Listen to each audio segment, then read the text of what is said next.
What's going on, guys? Welcome back to another episode of our podcast. Like today, we have a very special guest.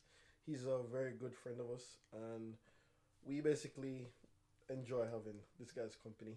And I feel like you guys would love having hearing the topics that we're gonna cover today, and you guys will definitely learn something. So his name is Chris.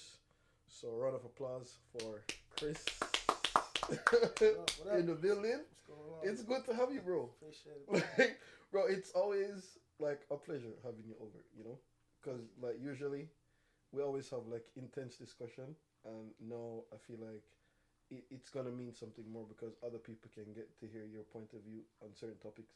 I hope so. Because this guy always like this is a challenger. Like this guy always challenge conversations, and you always have to like be firm on whatever you're saying, or just have an iron mind when it comes on to whatever you're saying. So let's hear what Chris have to say today. So basically, Chris, like, tell people who you are.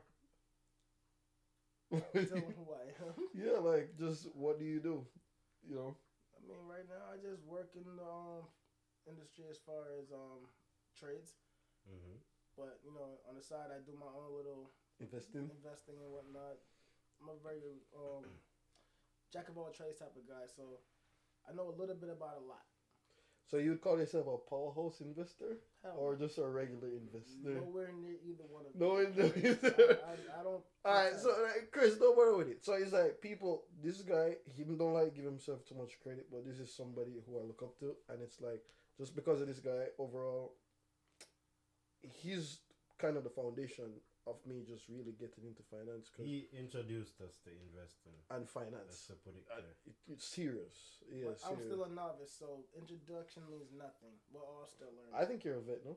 Nope, we're all still learning. It's a continuous learning process. Well, that's true. Like, you have to continuously be a student. So, like, that's another thing when it comes on to just finance overall. Like, you have to always continuously be a student of these topics because the person who take the approach of being a vet always gets screwed. Like, Can't learn you seen big dogs getting screwed Yeah. right now. Like, you have people running off with a lot of money right now, Mhm. especially in the world. So it's like, especially Yeah. as fast as it's changing. you know. so literally, I admire the fact that you claim yourself a student. I think that's like that even tells even more how smart you are. Mm-hmm. Yeah, I think that's pretty cool though. But though, what do you have to say for the people, Malik? All right, we're just gonna get into it still. So Yeah, let's get into it. the first topic we're gonna start with is like how to start a business. Like what would be the first step in creating a business? And I mean everybody's gonna give like their perspective, but Connor's gonna start with like his outlook on how to start a business. Hmm. So basically, it's like for me, guys. Basically, the first thing you would even go towards it when you're saying or like you're even thinking about starting a business before you even consider yourself even doing that. My approach to this is I feel like if you don't apply the knowledge or if you don't try to learn something first, there's no point of saying, oh, you're going to get into a business. There's no point of taking action with no knowledge, if you understand. So, my first step, say for instance, I'm going to start a brand new business from scratch. My first step wouldn't just be running out there and spending a bunch of money and like trying to do something. My first step would just be trying to acquire as much knowledge as possible. So, like, nothing is wrong if you're saying, all right, I don't feel like nothing is wrong if you take 2 3 months to just learn about how a business operates. Because guaranteed, there's nothing wrong with doing that, but at the same time, don't feel like there is a right time or some magic sign gonna come down in the sky like and just tell you oh like yeah now is the right time to start this business. Like I don't feel that like so I feel like whenever you have enough knowledge on what to start doing. So once you have the knowledge of whatever the first step is in terms of whatever you read about, and because you have people right now in their own business like that's still learning about the actual business right now, and these So, are are you people going for more years. along the lines of like specific tailored to the business itself, or is it more along the lines of in general? Like, which one is it? So in terms of it depends on what specific business you're doing though, because it's like if you're doing a specific business. So for instance, I'm gonna start a plumbing business or I'm gonna start like, yeah, let's do a plumbing business, right? First of all, if I'm gonna start a plumbing business, to say I'm gonna be a plumber, Mm. like first thing I need to know like who is a plumber, like what do a plumber do, like Uh-huh. what does it take, and how much is your starting cost to actually have your first job? What does it take to have your first job?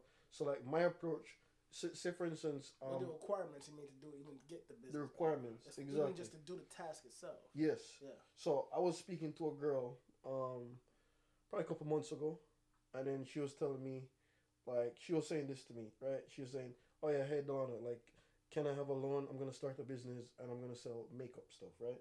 And then she's like, "Oh yeah, I need this amount of money to start this business, and I need this amount of money to get this going, and then I need this amount of money to build a website, right?" So it's like my approach was, you can't just have a bunch of money and then you spend on website and products and then you buy a bunch of stuff. Now you have a bunch of inventory Mm-hmm. and it's like, no, what are you gonna do with the inventory? I know you're gonna force yourself to learn and learn and learn about the business. So my approach to her was, let's do this, right? Let's pay a guy $30, create the website. Because you say you want the website, right? Mm-hmm. So let's pay a guy $30, create the website, right?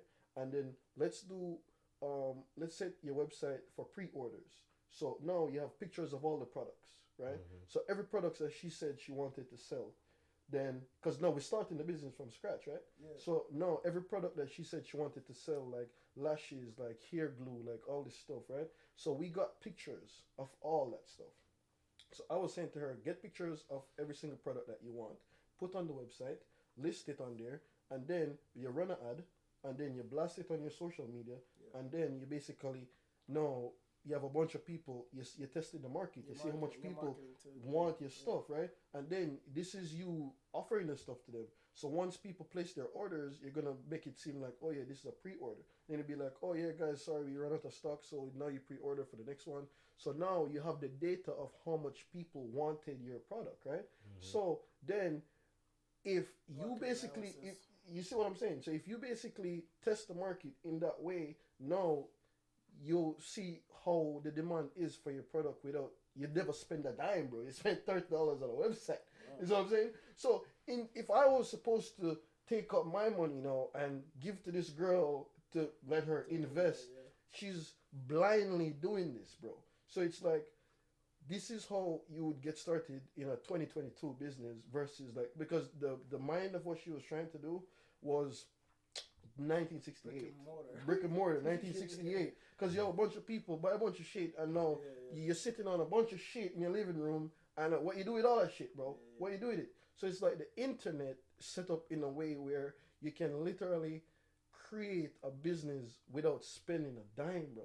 But in this case, we just spent $30. We see the demand for what needed, and then guess what happened? Now she said that she need to buy X amount of shit. Now she know the exact amount of stuff that she need to buy. So more or less than even in making the business not one stop shop, but it's like it's somewhere like you see brick and mortar, right? Mhm. Back then, you needed to go from brick and mortar to hiring a company to actually do your marketing, Yeah. to do your advertising, to do Mhm. all these extra things. And what you just explained a little while ago sounds like even with market analysis, We did involved, all that, shit, bro. it was already done. We already done. So that's the thing. So all right, this is how you. I remember earlier you were saying to me, it's not good to cut corners, right? Yeah. In this case, we cut all corners. But this set up for that. Well, that's the beauty of the internet and 2022. Yeah, that technology set up for that. But this is why how technology allows you to cut corners, bro. Because like at first, you would want to go out and you pay this guy to like run some marketing ad on TV for you. You pay this guy to buy a bunch of shit from China and like you pay this guy for you create some huge website and blah blah blah. And then he's like, no, all of a sudden you did all that with like an Instagram, some Facebook ads, and then you just not lying to your customers but doing pre-orders for whatever you claim that all your customer wanted. I mean, it's not lying, but it's basically they're not seeing the back office. That's true. So it's the right thing. Mm-hmm. They're just not seeing the back office because it's digital. Yeah, but what we did in that case though, when we started to get all the data, because it just this is how you can save yourself money, and this is how I save myself money. Because the money she was asking me for, I would all waste my money. Like, I would legit waste my money because it's like, say for instance, I believe this girl, and then I take up 5K and I go give this girl because that's what she said she wanted. Like, you want 5K, so I'm like, all right, you want 5K? I guarantee you, whatever you're doing right now, it's not gonna cost 5K because you selling a bunch of lash, hair glue, lip extension, whatever you're selling. That don't cost 5K. You can do that $50 like on a website and Instagram. Because like to me, you're on Instagram every day. You're on Facebook every day. You're on everything every day. So it's like these same people who you're talking to, that's your market. So what I'm saying? So this is how a person, in my eyes, can basically from scratch, from without even leaving your home. You didn't leave. Everything was just explained. You did not leave your home. Like, you see what I'm saying? So it's like everything she told me she wanted to do, you did it easily. And then in that case, say for instance, whatever, even if, say for instance, your customer, like the product you're selling, it's a demonstrative product where people would need to see this in action before they can buy it, right? Uh-huh. What me and Malik did when we were in Jamaica is we test this strategy. Remember the strategy when we spoke to the influencers? We had them having our earpod cases. Oh yeah. You remember that? But that was a recommendation from one of our friends. But it's still influencer marketing. That was our first experience in influencer marketing. Yeah. You see what I'm saying? And we sent free products to our influencer. Exactly. And just that influencer posting it provided a lot of sales. Crazy. Non-stop. And that was a proven theory of us like getting our product out there without spending a bag. Yeah. But so it's, say for instance, whatever business you're about to start or whatever business a person gonna get into, out of the first 3 or 4 on Amazon, send it to an influencer for free. Make them promote. Let them do one video. With that one video, it's over, bro. Like, you see exactly how much demand you have for whatever product you were having. So it's like, I guarantee you, like, if you do that, you would save yourself so much money. Because, like, I don't understand how people always say, oh, all right, I want to start a business, blah, blah, blah. And then it's like, they just overthink everything. I'm guilty of that. Well, I'm just, trust me, bro. But it's like, what I just explained to you, show you that this shit is not rocket science, bro. Yeah. Bro, I see 12-year-olds doing this shit. And it's like, when you really step back and look at it, you're like, all right. Yeah, but see, it's this is a great situation because you got the age difference, right? Mm-hmm. So that makes things very much more real because you see how you guys apply the technology, right? Yeah. To you guys, it's like that. When I'm coming from when computers was just coming on the scene. So it kind of made me sound old, right? Yeah. But it ain't. Computers not that old when you really think about it. .com was 98. Yeah. You know what I'm saying? That's .com. Yeah, that's it. You're talking about computers in everybody's classroom was like early 2000, bro. What were you doing then, though? What were you doing then? We were just learning the basics of everything you. Alright, the things you could take for granted. Yeah. Like CPU and all these terms and these little small RAM. Yeah. These were important terms we had to learn. We had to learn them, you know what I'm saying? When those come out, they just made it up. You know what I'm saying? Yeah. They were like, this is the CPU. This is how it's structured. They gave you the inside and the outside, and you had to learn that. So when the idea of an application comes into play, Windows and all these things, you're like, now you got to figure out how to make this shit work with the applications. So forget about doing what this.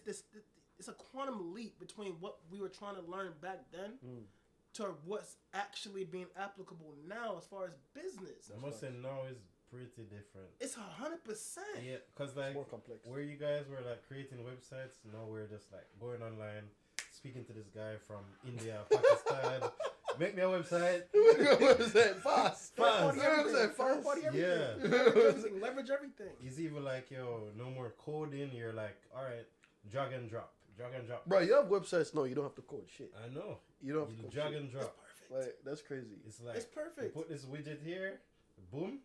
But that's what I'm saying, bro. Like, so all this overthinking of saying, oh my God. Overthinking, though. No, but alright. They haven't caught up to that bro. shit. No, but bro, Like, yo, I see people legit spend like 5-10K on a website, bro, and I'm like, what? What they used to? But that's what I'm saying. People doing that shit now, bro. Like $40.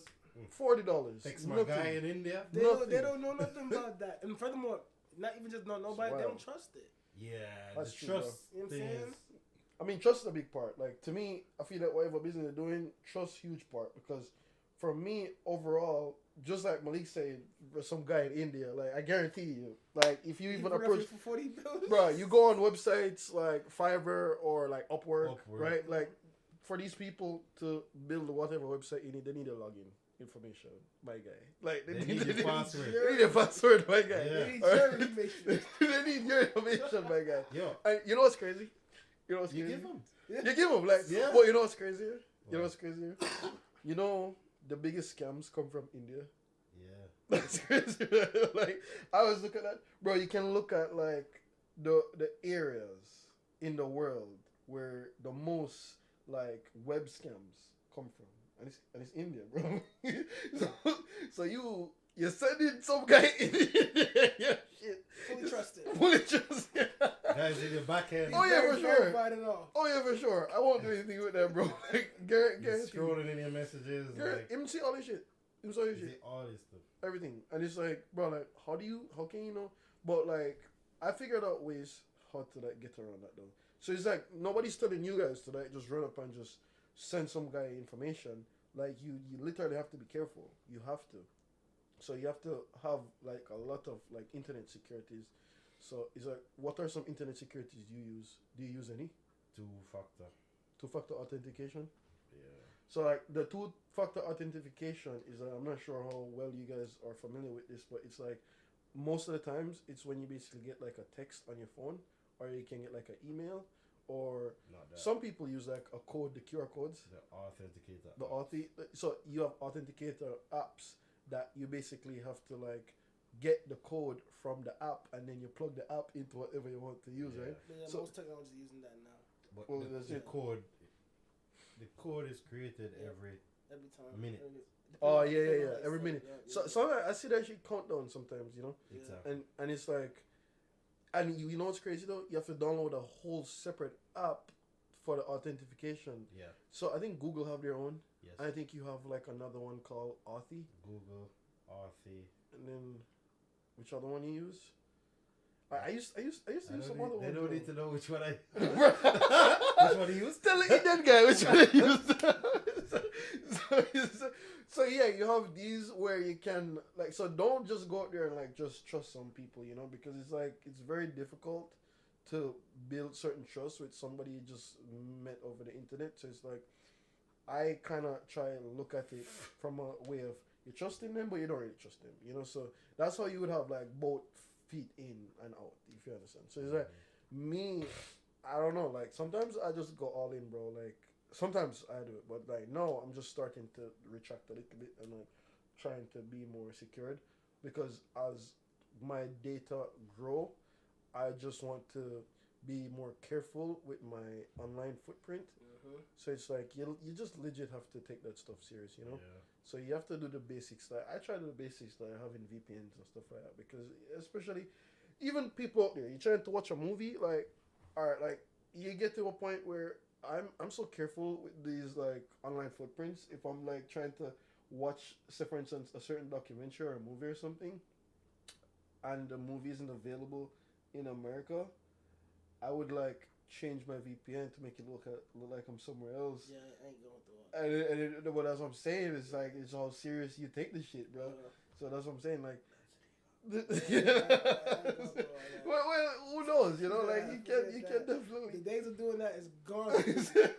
I know you're talking. You know that a long time ago. Sure you know. I stopped doing that a long time ago. I've been through a lot of computers. You know, LimeWire. Yeah. And Napster. Yeah, all them little Pirate apps. Bay, bro. Like that website's still up. Pirate Bay. I don't think so. I haven't touched it. I don't know. I've never been on Pirate Bay. I don't know. I don't know what you're talking bro, about. I don't even really. It's been a while though. All right, for me, it's been a while since I even like took a movie serious or trying to like watch a movie serious. It's like the last movie I watched was a movie that him tell me to watch. Which one? iRobot. Yeah, I just watch it because he was But telling you me. didn't take it in. No, I did, bro. Like, and it's so crazy. All right, you know what's crazy? It's like because I haven't watched movies so long that, and you know you grow, so it's like probably haven't watched movie in like probably like a couple freaking years or something. So it's like when you finally get to watch a movie, it's like and you get older. No, you when you was watching movies when you're younger, and now when you watch it when you're older, you're like, oh shit, like I understand what they're saying. Cause sometimes I'm watching a movie like when I'm younger, I don't understand nothing. I'm just watching it. I'm watching it for the action. But now you can watch a movie and because what's the thing in your forehead called? Is it your prefrontal cortex? What is it called? So when it fully developed, yes. I think that's the name, bro. I think that's the name. But when it's I think you might be right on that thing. yeah, but when it's fully developed, now you can. That's But they call it the third eye for layman's terms. but that's how you're able to have conversations, and that's how you're able to comprehend and understand what people are saying. So it's like once because now like I'm like 25, like that's like basically fully developed for me. It's fully developed for you, fully developed for you. So it's like you're able to have a conversation. So now you're able to understand what these guys are really saying in these movies, bro. Like sometimes I used to watch movies about business, and I'm like, what are these people talking about? Just show me the fighting, you know. Like that's what I need to see. But now, like you're understanding the business concepts, you're understanding what they're saying, you're understanding like the CEOs, CFOs, like just different sections of a business, you know. I don't know. I'm gonna say like that cerebral cortex you're talking about, like as far as understanding at a certain age, like all right, you're 25, right? Wait, yeah, 25 too. 27. All right, so older than y'all, I still the cortex or whatever. Yeah.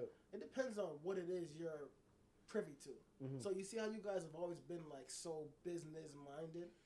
Yeah. From an early age, your cortex itself has already been predisposed to be developing towards a business thing. So whatever It is a prefrontal cortex. That's what it is. Whatever you guys were already exposed to, you were already opening the door on that side of things. You feel me? Developing. Yeah. Like so you're training that muscle. Yeah. So once more exercises came into play, now it's growing into a more developed. What you call it again? The prefrontal Yeah. cortex. It grew to a more developed version of that, and it's gonna keep on growing to more developed version of that. As you grow older, though. Correct, because you guys are already opening that side. You feel me? Yeah, you know, one time we were trying to open our third eye. Bro, we were wouldn't like, have done on it. that, I bro. wouldn't even done it. Actively. I wouldn't even. Okay, yo, I remember that, bro. Like, bro, we What did y'all legit do? used to What look y'all- for what that y'all shit, do? bro. What y'all do? You Bro, we looking were it up? like researching. You was researching it? Bro, like we were researching and we were like doing it, specifically bro. that. Yeah. That was crazy. What did it say? What'd you find? Bro, we saw some crazy Just shit. Like, meditating and but they were telling us not to do it. Like every video, I remember every video I watched on it, and every time I started reading like somebody's blog post on like opening your third eye, they're like, no, don't do it. No, don't do it. That's because literally the reason why I don't know this is for a fact, but I can guarantee you this is probably the reason is because there's a lot of responsibility that comes with it. Because if you don't really hone in on yourself, if you don't understand yourself, you can really drive off the deep end of things. Well, you know what I'm saying? let me take it too far. I remember this specifically. 'Cause I remember when we did that, and one thing that happened specifically when I watched a specific video, and this never leave me, bro. It was saying like things that you look at right now for you, it will never be the same. So say for instance, like you're speaking to somebody, or like it's like a baby understanding where babies come from. It's like a kid understanding where babies come from. It's like you don't look at your mom the same. Yeah, you don't look at yourself the same. So it's like you're opening your third eye. You start to understand things so deeply that things that were fun for you are no longer fun because you realize that this is all like a simulation, or this is just like not real. Reality changes. It's like this, bro. When you just like say for instance you're in a job say for instance you're in a job and job is fun, you're friends with everybody, until you find out how much this guy I knew you makes. was gonna say that. Yeah. And then, look at it, bro. Yeah, It's yeah. facts, bro. Interesting It's is facts. the Yeah. third eye can be symbolic to anything you're doing. Ah. So it can be a business, can be even investing and trading. So it's like the understanding the full concept of how the thing works. It's a breakthrough in the perception. But that's what the third eye is, bro. I remember watching that, It's and act- that's what it is. It's actually like kind of open something to that. No, but but I remember, bro. That never leave me. No, but like apply it. Say I apply it to investing, and you can say, okay, you understanding investing more to a point, you realize that it's just a big Ponzi. The big Ponzi. You just have to You learn how literally to take play it that as Ponzi. just You Yeah. know, Yeah. you And just break gotta it down learn. to yourself as just that, and it can be translatable for yourself in just that way. Yeah. No, but just like fully understanding how the thing works, because it's like looking at something from an overall scale.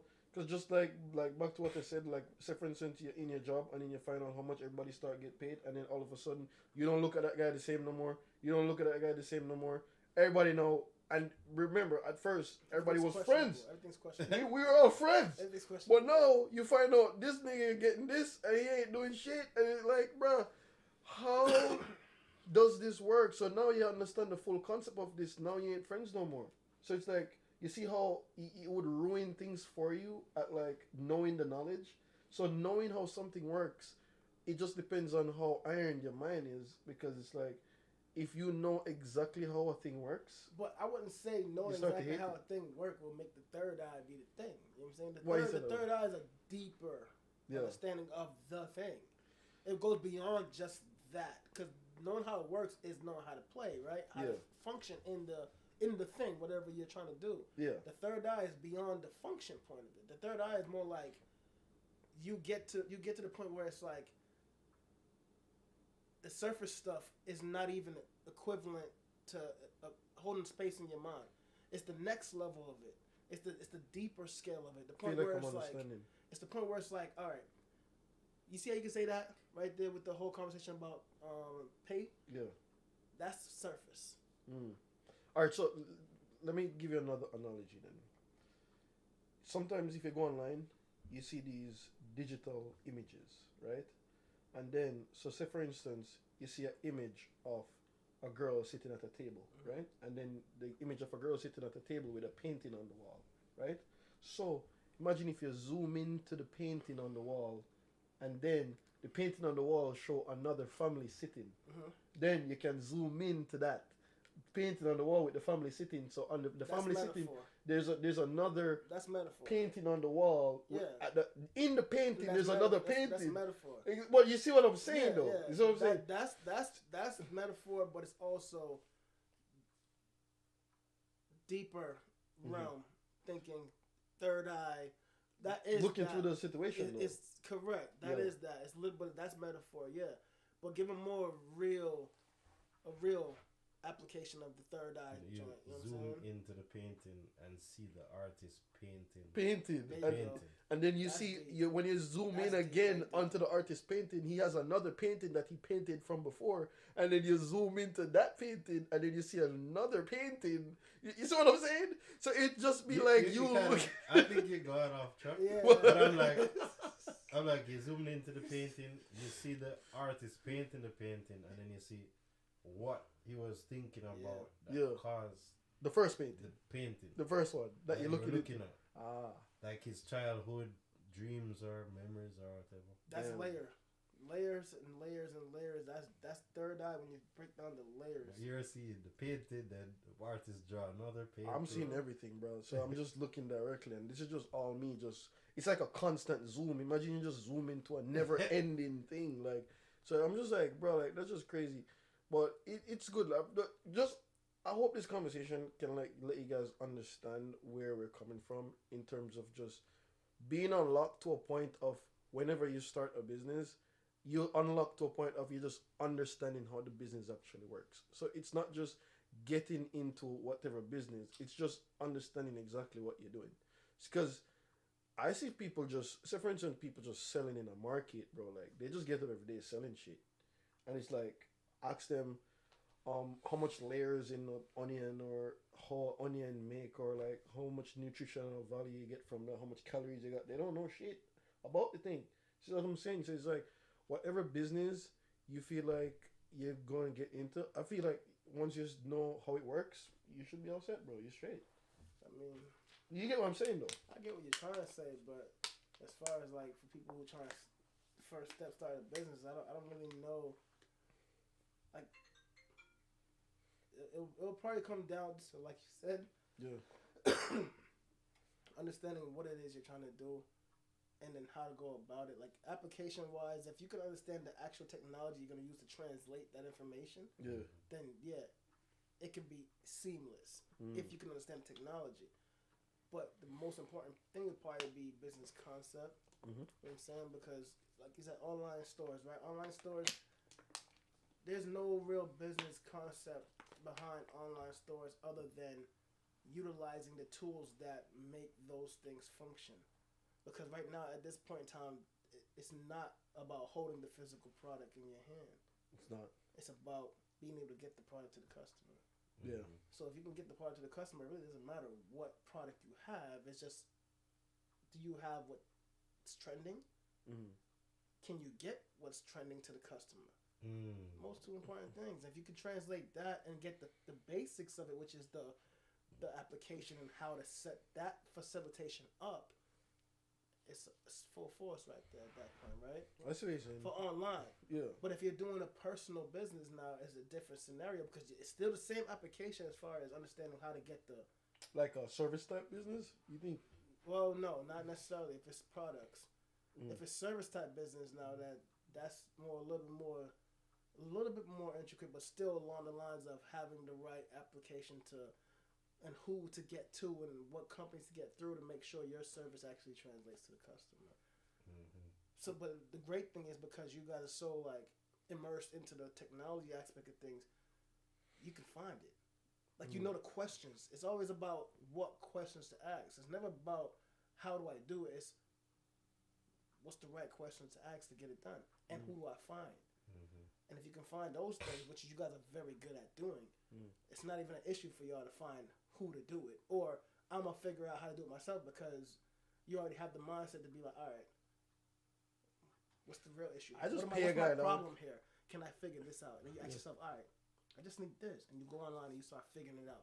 Next you know, boom, you find a fucking application on how to make it happen. Well, that's true. But like what I started learning and what I started figuring out is like, you don't really even need to know everything, you know? It's just like what you said earlier, like, it's just knowing what you need to get done and knowing where to look for it. Yeah. You see what I'm saying? So it's like, out there, I don't want people to think that you have to know how to make a website or to drag and drop this. Like, honestly, like, you don't even need to know how to do it. You just need to know what you want your customer to experience. And then you need to know how to delegate that to whoever is doing the thing for you. You know, because it's like, genuinely, bro, like, there's a lot of things that I don't know, and I still get shit done every day. Yeah. And it's because I know the questions I'm asking, and I know what I need done.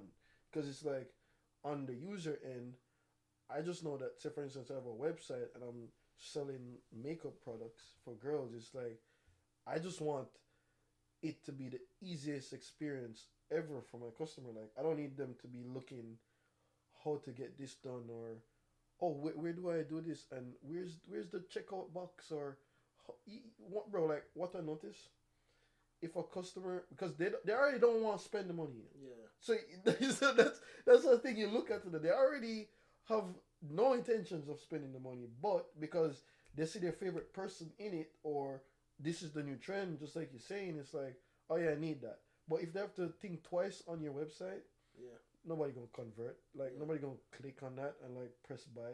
So if you make it hard to press buy, they're gonna be like, all right, I don't need this anyways. Like, you see what I'm saying? So it's like, once you know how to make the user experience just easier for whoever you're marketing to, I just feel like whatever business you're doing, it can be a piece of cake once you just literally know what you're trying to have your customers experience. Yeah. Alright. So we went on about that topic for a while. I mean, I have another topic that kind of would be it can be opposing to that. It can be constructive to it. But I'm wondering what are your opinions on like should everyone start a business? No, I don't think business is for everyone. Cause like honestly, it's like business is hard, bro. Cause even though it's just a business, a piece of cake, like I swear to God, like working a job is super easier than just doing a business. Because I was speaking to somebody even today about this topic. That's so crazy because I was speaking about this today, bro. And it's like how easy it is for you already have a schedule written for you.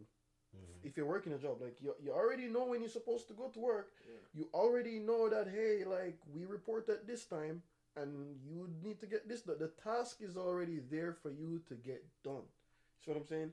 So it's like a lot of people they don't like scheduling shit.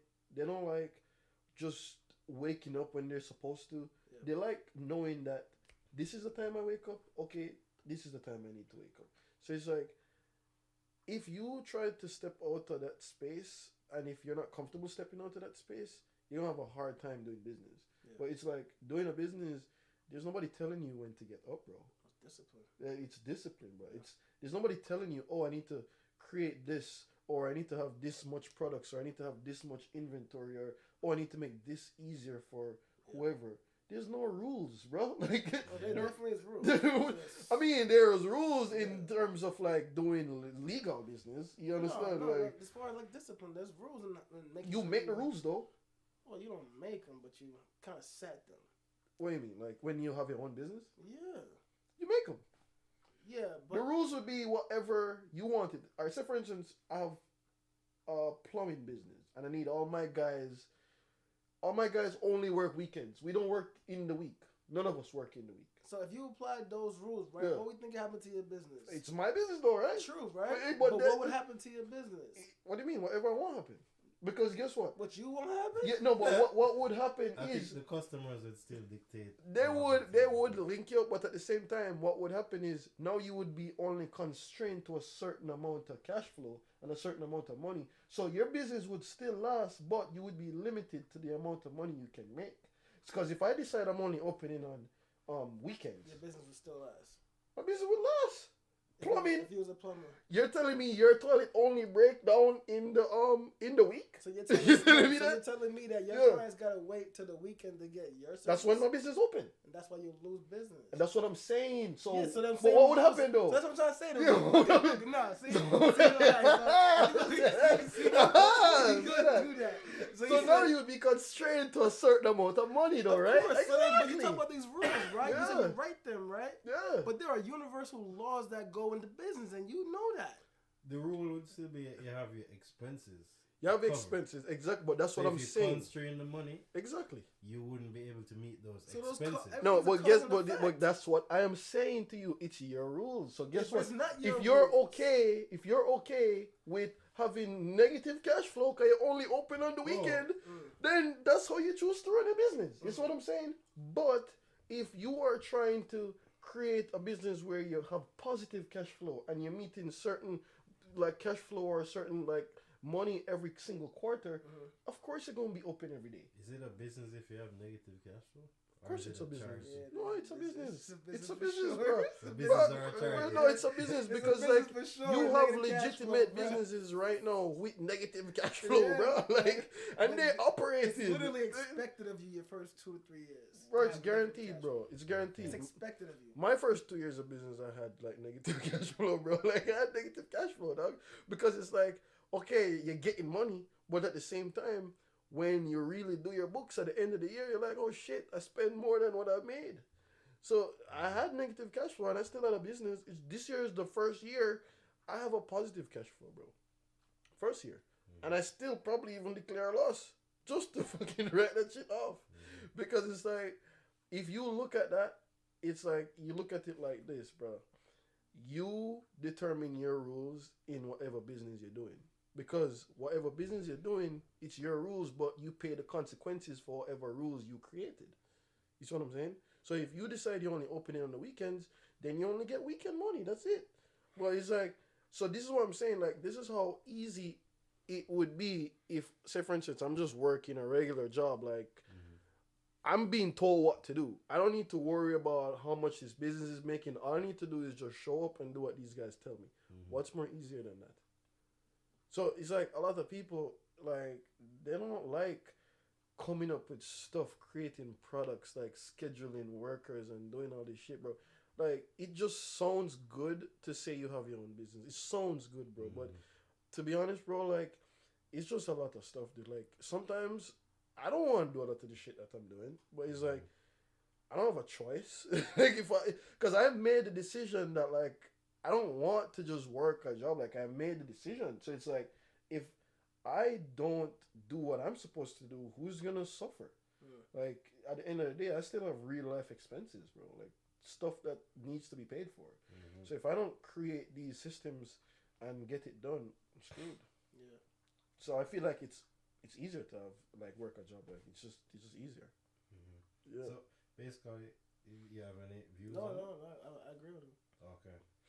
So you basically answered both questions. The other question was how stressful it is to start a business. But you basically went into that for a bit.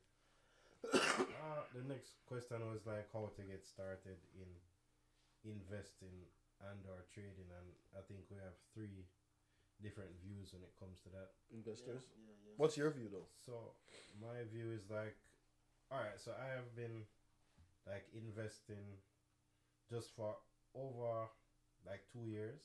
Yeah. And seeing how the market conditions affects it. So my view is like the main purpose of anybody investing is to make money. Yeah. So if you don't understand the market condition, you're just gonna go in at probably the top of the market and lose money, or you're going at some good point in the market and make money. But if you don't actually sell and lock in your profits, you really did nothing. Right? So for you to ride the market, it seems to make no sense. For me personally, alright? So I'm understanding that like if you kind of use interest rates to a point where when you have a low interest rate environment, the market is going to go up. You can basically invest while rates are low. As soon as you see the rates start to pivot and start to go higher, that's when you decide to exit, because higher interest rates means that the financial conditions are going to get tighter, and then the market is going to go down from there until the next cycle where they cut interest rates again, and they meaning the Federal Reserve, they cut interest rates again, and that's when the speculators come in again and the market tends to rally again. So you invest based on what's happening in the world. Like, so if that's like, isn't that like just trading though? What is that though? Because it's like, how would you define that as just in? Because if, say for instance, somebody invests in like just some stocks, like you're trying to just buy some stocks to have, because you need somewhere to park some money, right? So you're telling me you buy and sell at each of those times, like based on what the Federal Reserve doing? So yeah, what I'm learning right now and what I'm going to actually follow. Well, right now, ideally, you might get the cheapest in terms of the stock prices. Yeah. But when the Federal Reserve definitely cuts interest rates, or you have like a lowering of interest rates, that's when, and this is my thesis, it's almost certain that the prices of stocks are going to get inflated. The prices of cryptocurrencies are going to get inflated. The prices of commodities are going to get inflated. The prices of real estate is going to get inflated. Yeah. Because of how cheap the money will be. So because of how cheap the money is going to be, people are going to be able to borrow money. Yeah. And people are going to feel like times are very good. And when times are very good, people are going to have excess money to basically play with. Like 2 years ago.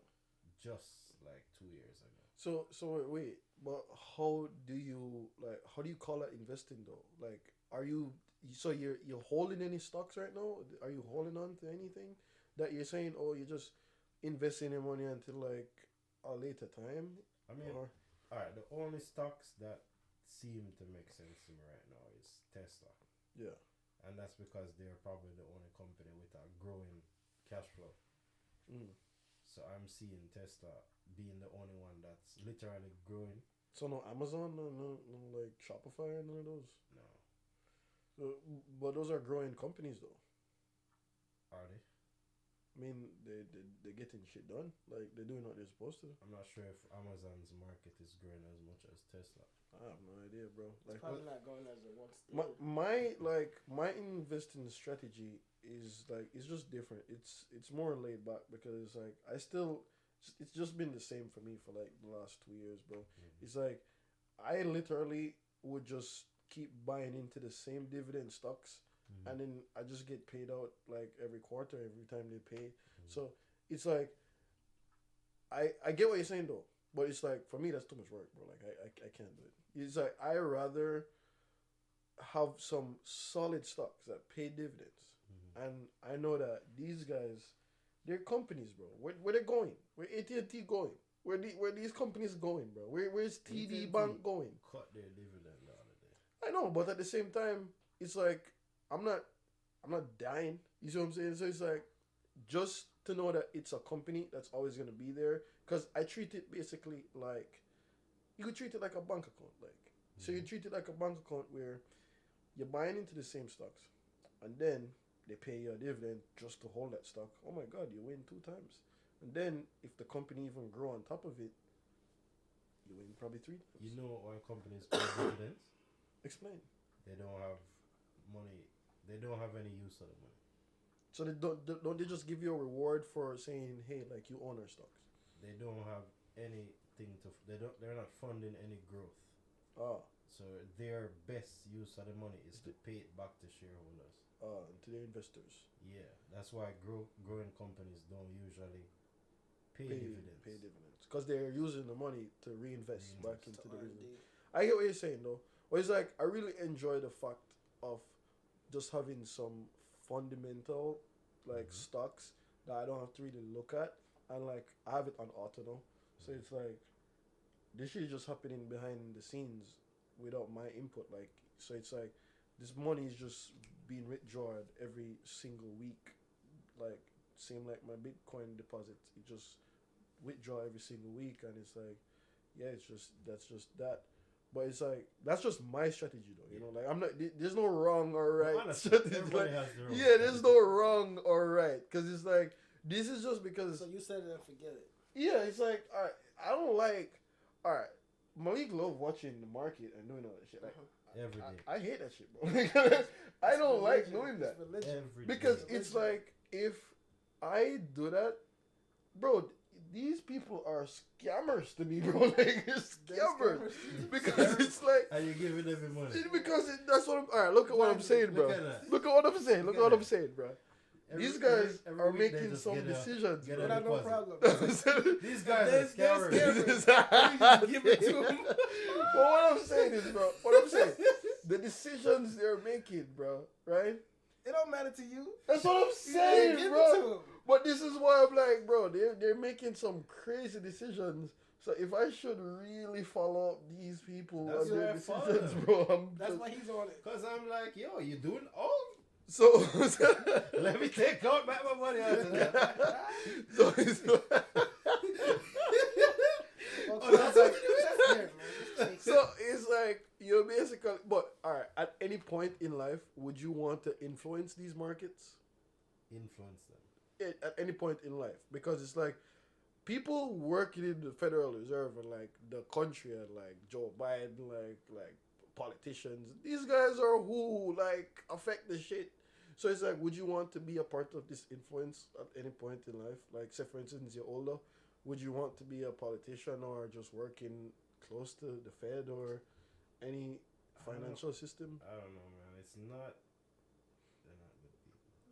That's what I'm saying.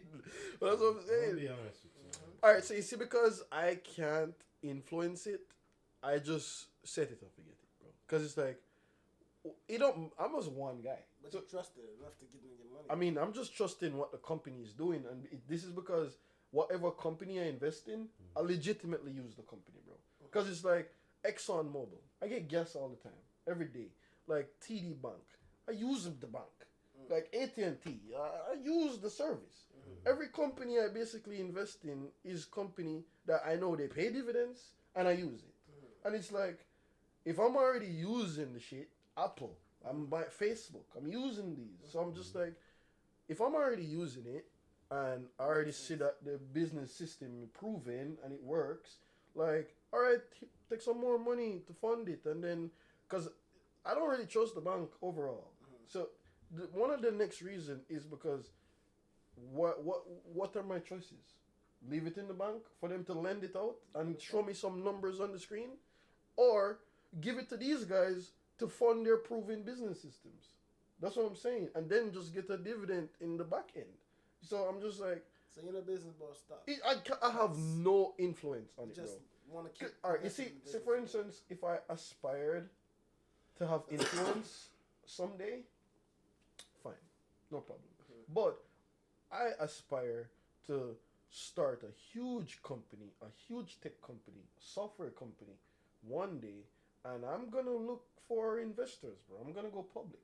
You see what I'm saying? So it's like whatever software company I actually start, I'm the same way I'm doing it, like giving these guys money is the same same shit. So now I'm just gonna reciprocate what's happening. So now I'm gonna be on the next end, getting the money from the public. So I'm just doing it so much right now that I'm learning really what these guys are doing with my money, and then just seeing it for myself.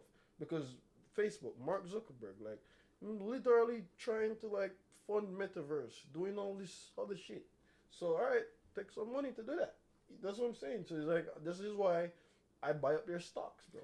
Yeah, but you know it was private first, right? Yeah, of course. Okay, so you gotta get that private sector first with those situations. No, facts, bro. Like definitely, like if I can hop in private. Your man, who was them guys? Chamath and all them. If you go that route, then that's different. I mean, you know, what was it last year or the year before? You had a spot. The amount of spot the man did. Crazy. Really? What? Crazy. Is it the Indian dude? Yep. It's the Indian dude. Yeah. With the like the turban. No. Which one? He was part of Facebook. Yeah. Chamath Palihapitiya. Oh, that dude. Like they understood that business model. He shows you how to time the market. Then he read it. He's like, okay, low interest rates. Let me bring all of these companies public. Boom, boom, boom, boom, boom. Sell out. Sell them. Sell out all his positions. Clean up. Out. Whoa. He's just out. High interest rates. He's like, yep, market going down. But these guys are whales, bro. They have huge shares, bro. They have like a lot of shares and shit. So it's like, wouldn't their share like influence certain decisions? True, but at the same time, it's like what he said. Like if you understand those principles about the market, you can do the same thing with the big or small. I mean, I get what you're saying. He's in and out. He's not like holding no crap. Also, even if he can do it on a small scale, like once you're understanding what's happening, you will make some money. Well, the thing is this: you can't be personal with the market. You speculate when it's time of speculation, and you pull back when it's time. Some people live and die by their companies they buy, they invest in. They're like, oh, that's. He's talking about somebody that's like, literally understanding the nature of the beast. He don't care who's in there. Yeah, he's just riding the wave. I mean, that's crazy. Yo, enough about our strategies. What's your strategy in investing? My strategy is it's changed over time, like I was telling you before too. In the beginning, it was more or less like learning how to actually understand how this shit works. Literally, the third eye thing and the language. Yeah. No one's teaching you the language, and you never heard the language. Yeah. You could be a college graduate or not, and there's nobody teaching you the language. There's no language is everything, right? Facts. If you can't speak the language, you can't actually communicate. So when you talk about money, and you're sitting there looking at the screen, and you're like, what the hell is this fucking bar with a bunch of fucking numbers and the Dow and this? And you're like, no one's saying, all right, this is what the Dow does. Yeah. This is what the S&P 500 is. This is what the fucking NASDAQ is. And you're like, and the guy on the TV just run his mouth. Running his mouth talking about buy, sell. You're like, sell what? You know what I'm saying? Yeah, you're like, how? Where do I go to sell this shit? Where do I go to buy this shit? I don't feel that Jim Cramer understand nothing, bro. I listened to him one time I was trying to learn it, but tell me if I was going to do anything he said. I don't trust nobody. You feel me? But what's your strategy though? In No. investing? I'm getting to that. I'm just simply saying that initially it was the way you think about it. Ah, You know what I'm saying? The way you thought about it in the beginning, that's what it was. for you. Yeah, and then now, like we said, that it grows with time, and then you get more sophisticated in your thought process. And not everybody's thought process is the same. Your thought process grew, and now mine's to the point where it's grown to the point where I feel comfortable investing. It's almost like a mashup between the two of y'all's, but I'm not following the interest rates for the simple fact that I'm trying to adopt a strategy where it's like, all right, buy and hold, because at the end of the day, trying to time the market for me, I'm not integrated enough to want to actually pay attention to what's happening per se. What I'm more focused on is trying to be in a sector that has growth potential. So even with losses, that's part of maturity. You feel me? Like losses that I've taken in the market now, since the past 3 years I started doing it, I would have never thought 3 years ago I could take a loss like that. And I'm not jumping out a window. You know I mean, but it's because you understand your loss though. I get the game. Yeah. So because you get the game, you understand that there's gonna be losses and there's gonna be wins. Yeah. You know what I'm saying? In retrospect, would you have sold at the top? I wouldn't know what the top was. Would you have sold top-ish? I would never know what the top was. Yeah, That's part of the process.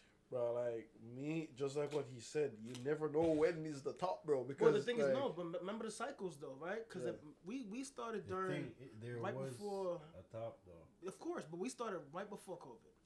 Yes. But literally in the middle. Wouldn't you see the top in hindsight? Wouldn't you see the top in hindsight? Well, how would you see the? How would you know when is the top? You wouldn't know. That's what I'm trying to say. Looking right now, exactly when Jerome Powell announced we will be raising interest rates. Yeah. That was literally the top. The day he said it? Bro, November 2021. Yeah. He literally said, we're going to start raising interest rates. The market went like this, and it bounced up a little bit. But that was the top. We never got back that high ever again. Yeah, but think about that now. A person who's never understood the market in that situation. Yeah. You didn't know that. I didn't know that. No. Exactly. Feel me? My point is. But it's hindsight. That's my point. Like we would have never known until we take the loss. We have to take the loss. That's part of the process of growing, right? Because seasoned investors, they're 10, 20, 30 years in, which means they took a bunch of losses in the beginning to figure out what does it look like when shit's gonna hit the fan. Yeah. We had no clue. We were riding on high like, yo, this shit's crazy. 150% profit. Dang, in a day, 150% profit. Normal. you talking about numbers that like people that never saw numbers is like, yo, that's wild. Cats is getting excited off. They have 2 shares and they're getting excited off 100% profit. If you have 1,000 shares or 100 shares and getting 100% profit, you're like, no man. You want to ride this motherfucker all the way. You to the moon with everything. You know what I'm saying? You want to see everything go to the moon. You're like, I'm about to get rich. But I also was like, in my house, like, yo, all right, when this shit drop, I'm gonna ride this shit because at the end of the day, dog, if I don't learn what it feels like when it was bad, I won't know when my time horizon is. Yeah, that's. So now when this thing flips around, I'm gonna enjoy the ride up. Yeah. But I ain't taking that ride down again. I promise you that. I'm not taking that. Well, ride you gonna sell the next time. Who you mean? Like, what, bro? I'm waiting for that time to come. So what's the point if you're not selling? I get what you're saying. Like, what is the point? So the thing too. That's the thing too. You see? At some point, you have to be taking profits though. So for instance, right? If you already held on, I have some regrets. If you already held on, right, and you already took your L's. But you double down on your L's or triple down on your L's, right? When they come back up, you're going to make that much more, right? So you have to decide, when do I take profit off that table? But you never want to get rid of everything. None of these big boys get rid of everything. You notice that. They sell thousands of shares and millions of shares. They be taking profit. But they have millions more. They don't get rid of everything. They just take half the shit off the table. And it just looks like a lot. But they have a lot more. You feel me? So you gotta develop. I'm trying to develop myself in a way where I can take a lot off the shelf and still have a lot more sitting. the shelf. You feel me? That's the idea. But in order to do that, you need to be disciplined to build up enough, to have enough. Because you have to conceptualize, how am I playing this game? Am I playing it for a few? Am I playing it for a lot? How do I want to see this money quantify? How do I want to see this money compound? It only compounds if you have enough things going. So more skin in the game, more compounding. And the name of the game is compounding. So if we're sitting here with, low numbers of shares, we're not actually getting nothing out of the market. Nah, you feel me? We're just messing around at this point. Scraps. So when you start throwing in like 30 G's and 20 G's, then you're sitting there just like, all right, let's keep playing. And now you're getting some skin in the game. You're shaking the dice a little bit. So when the shit hit the fan, you might take a little hit. But if you keep on playing like that and the shit flips around, you're going to be looking pretty when the shit turns around. Bro, I get scared, bro. So, like, you see just, like dropping 10 racks, 20 racks, bro, like, I get scared doing that shit. So, it's like, it's always just dollar that shit cost. Excites me, dog. What? I want 10 to 20 to drop, bro. Dog. That excites me. I be just, it excites like, me. all right, a dollar cost average into the market, I make it get to 20 racks, bro. Like, just at some point, bro, I gonna get there. That's all I'm saying. It gonna get there. But it's like, for me to drop that 20 racks at the same, remember, bro, like, I'm no big shot investor, bro.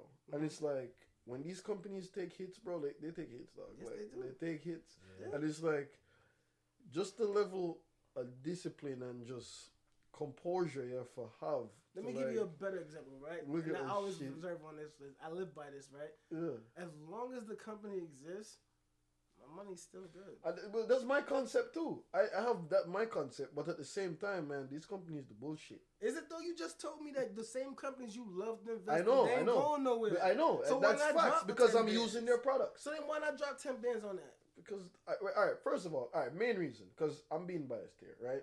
I'm not dropping 10 racks because, remember, like, I have a business to run. So it's like, main reason why I'm not dropping 10, 20 racks in here, because say for instance, all I was doing was believing in Mark and Elon, I'd drop the 10 racks, fuck it, right? But it's like, at some point, I want to be Mark, I want to be Elon, so I'm investing that same 10 racks into my stock. Okay. You see what I'm saying? So I'm just trying to grow my stock. That makes sense. So it's either at some point I'm getting VC funding, venture capitalist funding, or like funding from the public, bro. Like, so it's like, it's literally me just taking that same bet I'm taking on Mark or whoever the fuck I'm investing in.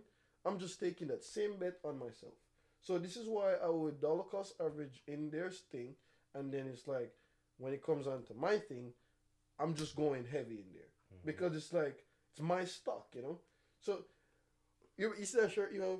If my life was a stock, it's literally that. So that shirt he has, it literally says, "If my life was a stock," you just see it going up, right? It's just how I'm treating my stock, like, because when you put money in a stock, you're pumping it, right? I'm pumping my stock, bro. So this is why I'm not throwing 10, 20 racks in there, because I need it for working capital, if you understand. No, I do. Yeah, that's why. That's why. That lends to the idea of like certain people how they invest. When you're investing certain ways, it's either working capital or it's later capital. So it's up to you on how you want to put that money to the side. And when I put money to the side for the market thing, I treat it like buying sneakers. So the things that I enjoy is buying that stock. So when I get a chance to buy my shit, feel good. I feel great. I'm not. It's not money I need because I don't spend money like that, right? So whatever I enjoy to spend money on is buying that shit. That's fine. Just the idea of knowing that I'm getting more and more of my shit, I'm like, Because all right. So good. this is why you are a seasoned investor, though, because it's like from the person who never invested before, bro. They haven't experienced a bull run like you have. So it's like, for the concept of you to just, let me toss money in here, it's because you understand that, all right, the more share I have in this, when the bull run is happening, I'm good, bro. Like, I'm not like, let me just try to buy it now because I see it going I'm up. not chasing No, it. bro. I want it all. When right you look now. at your average cost from some random stock, oh yeah, I have it at $14. Now it's at $45, and you're like, yeah. And now this guy see it going up. He's buying at 45 because it's going to 75. He thinks, and he's like, he's screwed. You don't even know that he's screwed. And at that point, you double your shit, bro. Yeah. So I'm like, you can only say this because you're a seasoned investor, bro, and you're a guy who experienced the runs, bro. So like, an average person. My nigga, they look at that shit, bro. Like, no, like you said, no, bro. I'm not doing that shit, dog. Really good to get started. No, that's facts. That's Start. facts. The only way you became a seasoned investor is because you got started, and you were at one point at wherever most people are at by not investing. Lost some money. You lost it, and you made it. Some real shit. Yeah. So this is the only way, though. You know, but by actually experiencing it, and the good and the bad. So this is why you're so excited buying them stocks. Yeah. So I mess with that. I think that's cool. Like for me, although the market's bad right now, Yeah. if it don't kill you, make you stronger. So I look at it, bro. So I'm just gonna keep on riding the dirty wave. You know what I'm saying? See what's going on, and hopefully. I'm not even hoping. I'm just gonna keep doing it. Yeah. I'm trying to acquire like a lot. So if I can acquire a lot, to me that's my package. I'm trying to build that up fat, and the fatter that I get, I know once that number starts to compound, it don't have to move a cent. It's gonna mean some real bread. $1. You move $1 average. When the people like Chamata and them, right? When they sell off their millions, dog. You imagine when for them things move one yo. I know, man. I know, Bro, man. it's heart wrenching I know that $1 for them is like, oh my God, they will sell off half their shit for $1. For $1, bro. For $1 movement, they'll sell like half their shit. When Chamak the spot the isn't it? Yeah. $10 he has to get out at him. Look at that. He don't care where the stock is at him. You better make sure you have million shares at 10. You see that, right? Because when him cash it out, Clean. Him not go to no public market. Him go to the owner of the company and say, yo, no. what? It's a private investor. I brought your company public. What you going to do? No. That's what I do, bro. What? That's how it works. So don't just understand what you're saying. So when him go in private and say, listen, I need X amount of shares in this company. Yeah. We're going public. I'm taking it public.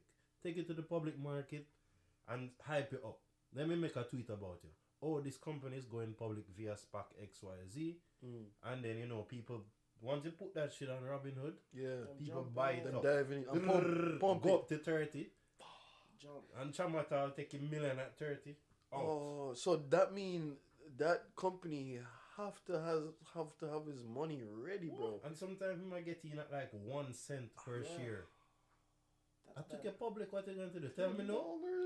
And the negotiation part when they make that deal is already on the back end, clean. Yeah. So now you make your money for short. Yo, that's the money crazy was though. Always short. Money is short before always everything short, else. All right, so you look at that right and there. him a tweet about make your public. But all right, look at that. All right, you see why stock kind of more like safer than crypto? Because all right, look at that, right? Safer for who? No, it's safer than crypto. It's safer than crypto. All right, look at that. When a stock, say for instance, a coin basically pump like that, and you try to take out your M out of that, these guys do not.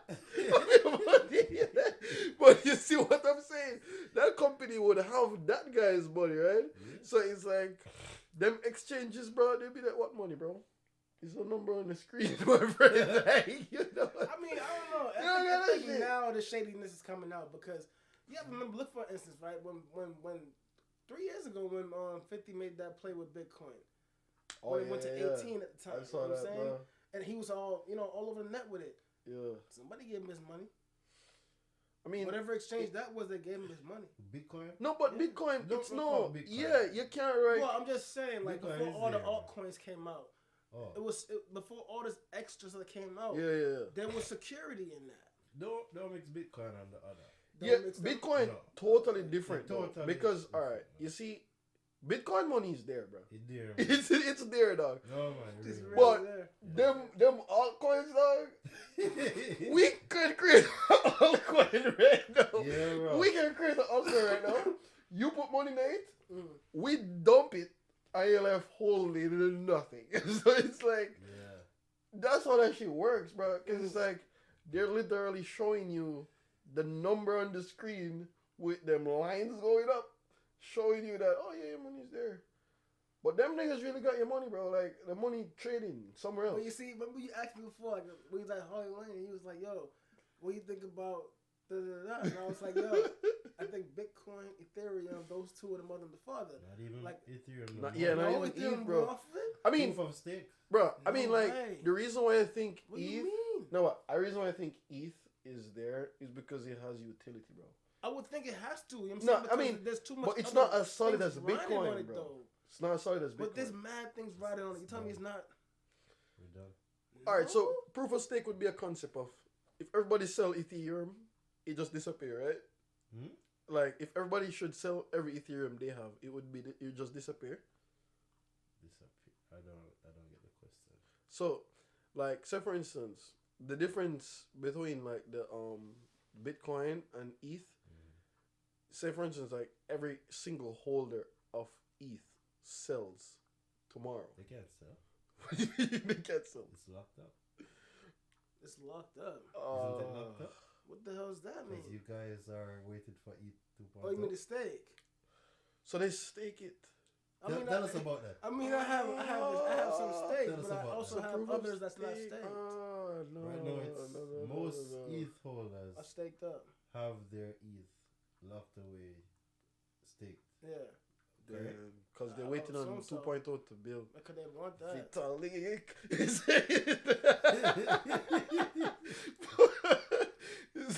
Vitalik. Where is that money, Vitalik? Bro, that's crazy though. But I think we hit the hour, bro. Yeah. So, you know. It's funny though. Hold on. Yeah. I want to talk about something. Interest rates. Yeah. It's funny we have to make note of this. It was 0.75 for the last two Federal Reserve meetings. December, he's planning to do 0.5. What would that mean though? That's a slowing pace of the hike. Then when you start slowing the hike, that's when you get to the top of the hike. After the top of the hike, you start to go down. Crescendo. When you start to go down, that's when stocks start to come back up. Because you start to take it back down. When you get to zero Yeah. or close to zero, Yeah. that's when money is cheap as fuck. Loans are cheap. That's when stocks start to come back up. So the bond market's gonna go up now, The bond or go down now. the bond market should be going down. That's when you get the highest return on your bonds. Wow. Yeah, That's crazy. investors. So- The hour though. Alright, so that's it for the topics? I mean, we have one more topic. It kind of goes back to the crypto thing. Yeah. This is what I observe with what happened when like people run to governments for the help, Yeah. and then the government like stepped in, did some intervention, and that kind of caused inflation. And then people run to crypto for help, and then the crypto people just take the money too. Yes. And it's just like people get fucked either side. People are like, oh, the government got us. Wait, no, they fucked us. Oh, the crypto guys, they said fuck the government. Oh fuck, they took our money too. Damn. So it's like, you know, I'm seeing this and it's like, Yeah. where do the people go? I mean, Look like, at that. that's how like people like believed in decentralization, and then now it's like they're like, man, like give me that centralization, like. So that's what I'm just like. So where do people go? But that's what I'm saying, bro. Like it's just hard. Like for me, it's like it's easier to just invest in yourself, bro. Like just buy a real life cash flowing assets. Like that's the only thing, because it's like who you're gonna really trust. Who you gonna really trust? Because it's like So you would say buy gold then? I mean, gold is a great investment, bro. Like I think gold is like amazing investment. Like gold, real estate. Let me tell you, That's a real estate. gold, real estate, and like anything else that's Timing for real. proven itself, anything else that's proven itself to be an asset nowadays, because it's like before So tangible assets. Yeah. They're like real life assets that you The know that. metaverse and So you're learning. Not even 2 years ago, Yeah. you didn't want nothing tangible. Yo, shit coins. Bro, I mean, bro, don't get the shit twisted still, bro. Yo. I be buying my shit coins here and there, Yeah. dog. Like, don't think that. Oh man, I'm done with this shit. No, bro. Like, listen, Dodge Elon Musk. listen, bro. You see the key to this shit coin shit, bro? That's some Dodge Elon Musk. You see? Yo, you didn't have a bunch of I them. still have No, 1 million coins. That's a billion. Which one is it? Dodge Elon Musk. But Oh, alright, he has his own coin. no, it's just somebody make Just- that, bro. Somebody make that. trash. But alright, look at that. Uh, That probably done 90%. That's done, brothers. Alright, well, alright. My point is looking into this, bro. If you trying to get in the altcoin game and you're trying to do it, there's no rules to this shit. The rules to it is to be friends with the guys, the creators. Message them, follow them on Twitter, and join them Discord groups. And then when them say stock pumping, coin being pump, you hop in and then you slide. So there's no rules to that. There's no investing and then they gonna make great business move. No, bro. It's niggas like me and him doing this shit. And it's like they're just I mean it's regular people. Meaning it's regular people creating these coins. I'm not a It's like- scammer. No, Don't do bro. that. Meaning, Don't do alright, that. think about it like this. It's no business behind these coins. There's no business behind it. There's nothing backing it. Like proof So- of stake or something. There's no business at all backing it, bro. So it's like the reason, just like what I said, bro. Like I would invest in a company because I'm using their stock. You see what I'm saying? Like I obviously have Apple stock, so I'm obviously gonna invest in this. You buy a fucking Doge Elon Mars. What did they produce for the stock to pump? They produce an NFT. I know the NFT down 90%, 99%. Sorry. So it's like, what is behind it, bro? The NFT, no utility, nothing. So it's like, I look at it like this. If you're not friends with these guys, don't buy it. Follow them on Twitter. Join the Discord groups. Join the Telegram. When them say pump time, you pump. When them say, don't even wait till them say dump. Once you, like, just at least quarter shit. Because, you know what happened? When them say dump, they're not dumping it, though. Like, what happened is, when they dump, they have a different group for the dumpers. Waiting for it to get cheap. And then No, they have alright, so you join a Telegram group, right? Thinking that you're in the inside. But no, you're in the bag holder group. You need to be in the next Telegram. Bro, right now we study these guys so much. This bag holder. Group. Bag holder group, That means you bro. got quite a few bags yourself, huh? They built two groups. Let me tell you, they built two groups, right? One group, they have like a shitload of people, a lot of people, because them run ads, like them do all this shit. And then they have this Twitter, like a bunch of Twitter community, Reddit, and then you have a bunch of people in that, right? And then them saying that pump it, right? And then when them tell this group to dump, that group been dumped. Because film group only have like 10, 15 guys. And those are all the dudes Real that, money makers. real guys. That's what I'm saying, the whales who have a shitload. So when them dump, market crash. Yeah, clean up. Whatever coin dump. And then now them just give the news to these other folks, and now this other group have like 150 people in that group now. So now them say, yeah man, dump it. At that point, them been dumped. You know what I'm saying? So there's no money left to give at that point. So now when you're trying to do it, they say, oh, network error. Like you can't sell. It's impossible for you to sell. So I'm just like, bruh, this is what happens in the back. So, bro, you see the YouTube channels with 10, 15 subscribers or 15K subscribers? Them the guys. Follow those guys. Those are the guys, bro. Those are the guys with the 15K subscribers. Then them tell you, okay, do this, do that. And then you see the Telegram group. And then what you do is, you know, join the group with them tell if you join. on the YouTube channel.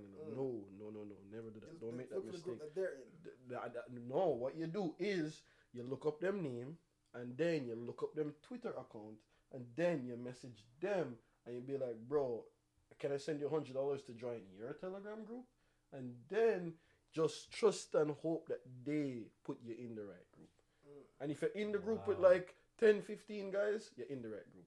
But if you're in the group with 150 to 200 people, you're screwed. That's the bad group. You're bad group, bro. Bro, I study these guys, dog.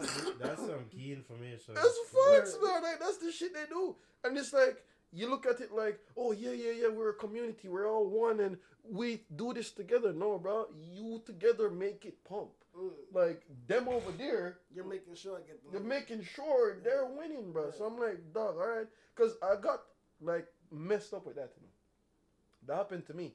And then it's because I'm talking to one of these other dudes, and then the guy is like telling me, bro, like, why you in this group? So I'm like, what? What do you mean, why am I in this group? This no group. Them niggas said to join. And then, like, he said, no, bro. Like, look, all right. First of all, I'm in both groups, all right? But I'm in this group, and I'm in this group because this group have 200 guys, but I'm in this group to know when they got their info, you know? And then when the real info drops, that's the info we work on. So it's like, bro, like, what? Who makes these rules, bro? Like, so, dog, there's no market in this crypto thing, bro. Like, the market is the people. That's it. That makes sense. That's it. Like, there's no business behind it. It's just people. So that's why I feel like it's the greatest scam ever, bro. Like, crypto, greatest scam. Like, I love it.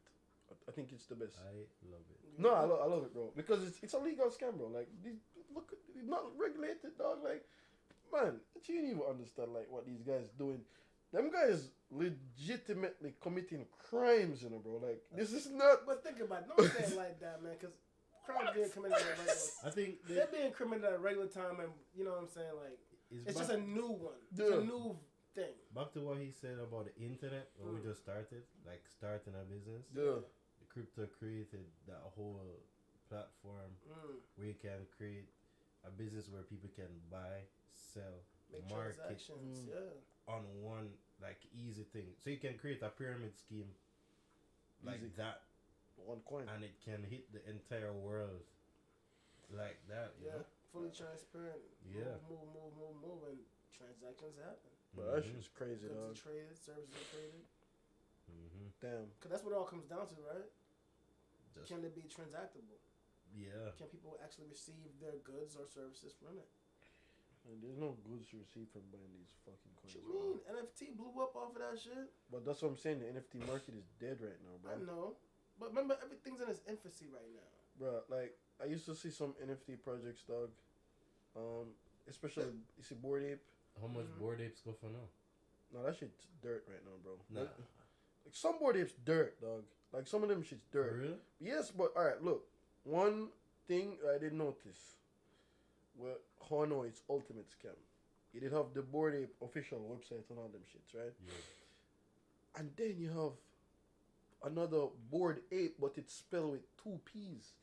I mean, come on. And it's like... That's the internet for you right No, now. bro. If you, so when you type in Bored Ape, Yeah. because them spending so much money on Google Ads, dog. All right, because they're spending so much money on Google Ads. So for instance, you type in Bored Ape, and even if you type it in correct, right, they're ranking at the top of Google searches, bro. And then the average person, they don't give a fuck. They're just clicking the top. You see what I'm saying? So, This stuff is $87,000 still. bro, dog, that he did that more than that, bro. He never did crazy more than that, dog. It's still $87,000 for a picture. That's a lot of Dog, bread. like, That's a lot of that's bread. floor price. Yeah. That's floor. Well, didn't Steph pay $500,000 for one of them shits? Yeah. But that's Like what I'm the yellow saying, one? dog. It's like it's not even what it used to be, bro. Like it's just dead. It's still going for 60. I mean, I think the 68. one he paid for $500,000 for dropped significantly. So That's still a bunch. I mean, I feel like CryptoPunks more than that though. But it's like even CryptoPunks though, like it's because those still have like community because those have actual communities. Bro. You still have celebrities holding them shits.